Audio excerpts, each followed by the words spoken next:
Long ago, in the land of Persia, there lived a kind and noble king. He was brave, just, and deeply loved by his people. His son, Prince Rahman, was courageous and kind-hearted, just like his father. The king loved hunting. He often went deep into the forest with his guards to hunt wild animals.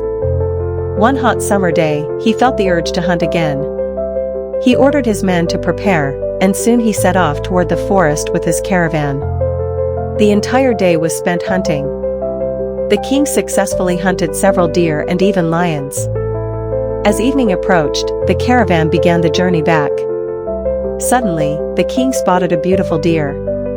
He quickly drew his bow and aimed, but the deer, sensing danger, ran away. Missing the shot made the king furious. He galloped after the deer, leaving his guards behind. In the chase, the deer disappeared into thick bushes, and darkness fell. Disappointed but cautious, the king decided to return. Just then, he heard someone crying.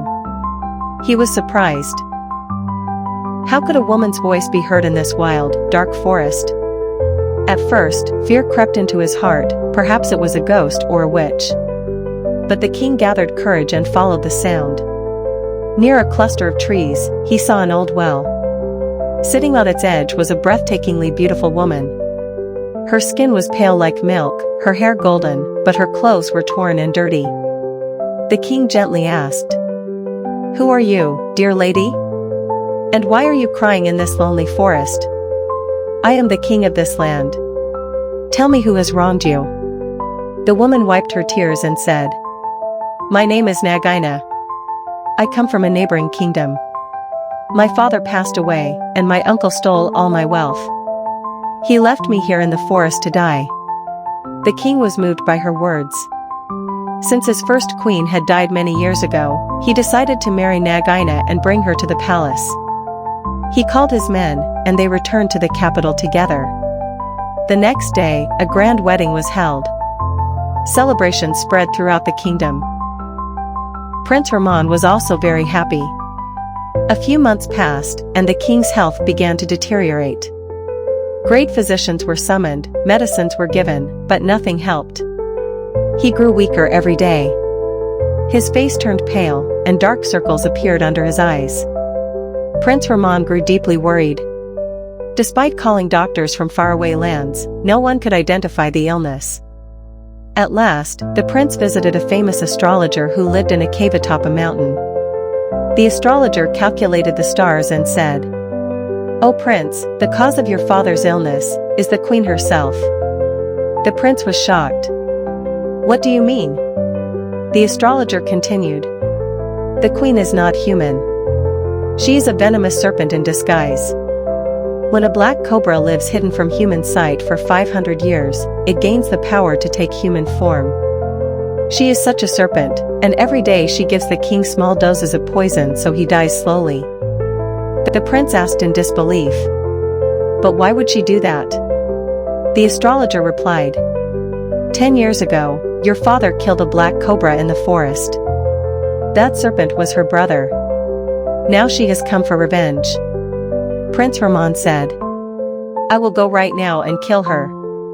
The astrologer warned, "No. If you miss your shot, she will bite and kill you. You must only strike when she is in her true serpent form, and your arrow must pierce her hood." The prince asked, "But how do I make her transform?" The astrologer handed him a potion. "Put this in her drinking water tonight. Also, empty the king's water jug completely. At midnight, the potion will make her extremely thirsty. She will turn into a snake and leave to find water. Lock the door and hide above the window with your bow ready. When she appears, strike her head." Prince Rahman returned and did everything as instructed.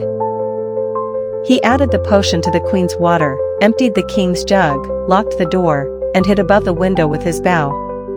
At midnight, the queen became desperate with thirst. Finding no water, she rolled on the ground, and in an instant, her body transformed. She was now a huge black cobra. She slithered toward a secret passage to escape, but as soon as her head rose under the window, the prince's arrow flashed like lightning and struck her hood directly. The serpent trembled and fell to the ground, dead. Hearing the noise, the guards and ministers rushed in. Everyone saw the terrifying truth: the queen was truly a deadly serpent. The king's health began improving rapidly, as if the poison was leaving his body. Thanks to the prince's wisdom and courage, the kingdom was saved. Peace and happiness returned once again. Never judge by appearances. Use your wisdom, honesty, and courage to uncover the truth.